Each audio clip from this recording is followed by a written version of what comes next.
ऐकून मी सगळं तुमचंच घेत असतो.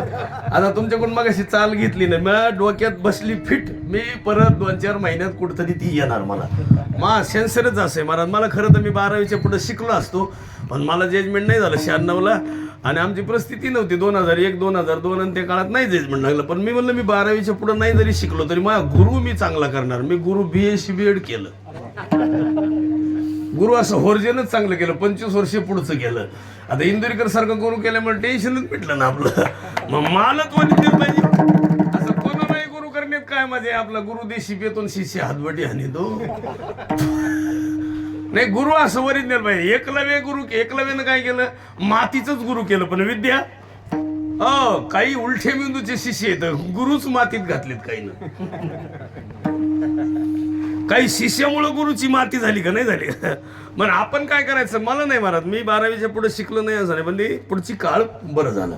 आता मला वाटत होतं त्या काळात म्हणजे आपले पद्धती असतात. माझ्या सगळ्या मातापित्यांना विनंती करतो असं संगत पण चांगलीची पाहिजे.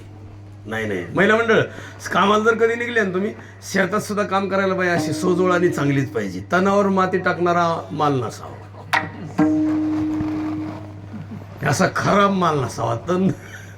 तण काढणारा माल असावा. तणावर माती टाकणारी बाई असल्यावर आपलंही वाटवलं तिचंही ना. असं तुमच्याकडे ती बाया रोज जातात कामाला. मालकीन पुढं असते का रोजगारनी. मागची पुढं चालल्यावर मागच्या काय करते तिला. इथं आहेत का खड्यावाल्या. लईच आग लागली बा.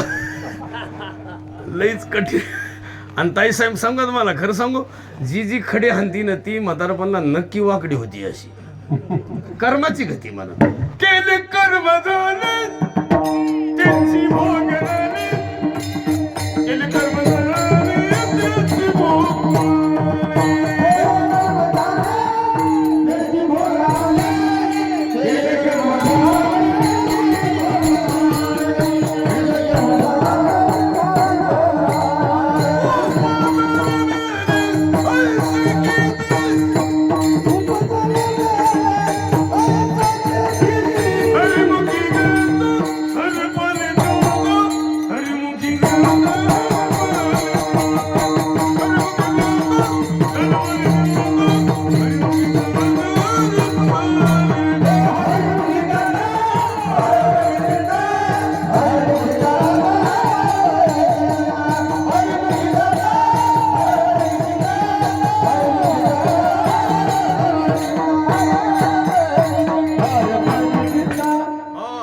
आता हरपली चिंता त्या नाही मागवता.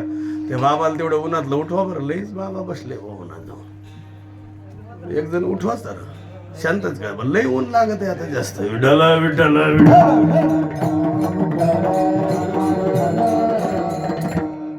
आपल्या जीवनामध्ये आनंदाची प्राप्ती ज्ञानात आहे. ज्याला ज्ञान आहे ती आनंदी असतो माणूस. ज्याला ज्ञान नाही आणि सगळ्यात जगातलं एकच दुःखाच गोष्ट कोणती माहिती अज्ञान हीच दुःख देतं माणसाला. दुसरं काहीच देत नाही. अज्ञानानंच माणूस दुःखी होतो आणि अज्ञानी माणूसच रडतो. आणि अज्ञानी माणसाला सगळ्यात मोठा प्रॉब्लेम त्याच गोष्टीचा की त्याला ज्ञान नाही. कमी जरी असलं की ज्ञान नाही. होईल माझ्याकडे भरपूर ही भावना